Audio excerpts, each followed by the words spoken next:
Les nombreux rassemblements festifs, les vacances de Noël peuvent être une période difficile à vivre pour les gens qui ont cessé l'alcool ou la drogue. Les invitations à consommer sont nombreuses. Une ancienne alcoolique toxicomane souhaite sensibiliser les gens en racontant son histoire. Catherine Roy. J'ai voulu mourir. On va commencer avec 5 burpees. Gabrielle, 34 ans, est entraîneur, mais aussi... Moi, je suis une cocaïnomane alcoolique. Elle a d'abord consommé de la drogue à 14 ans. C'est là le risque de le faire trop jeune. Ben c'est que tu perds, là, je vais vite, là, mais avec le temps, tu perds tes valeurs, tu sais pas qui t'es réellement.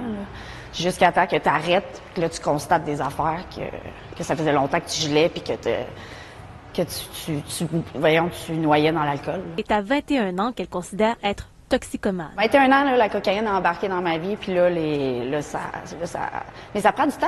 Ça prend du temps avant de déraper, tu comprends? Puis avant de comprendre que tu es sur la dérape. Ça va durer 10 ans. Moi, je consommais dans le trafic, je consommais au restaurant, je consommais quand je sortais, je consommais tout seul chez nous. Toutes les raisons étaient bonnes pour consommer. Elle est sobre depuis 3 ans. Qu'est-ce qui a fait que j'ai décidé un jour d'arrêter?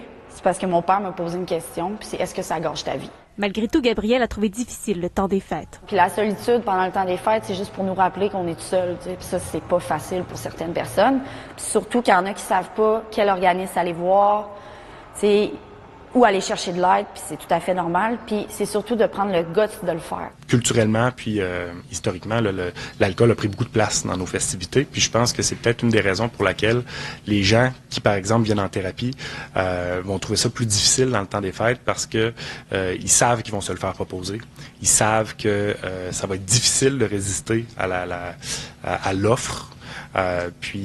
C'est une des raisons pour lesquelles ils vont nous demander des fois de venir en thérapie pendant cette période-là. La communication de nos limites et l'écoute de celles des autres peut aider.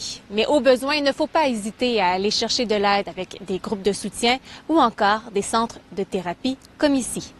Catherine Roy, TVA Nouvelles, Saint-Augustin-de-Desmaures.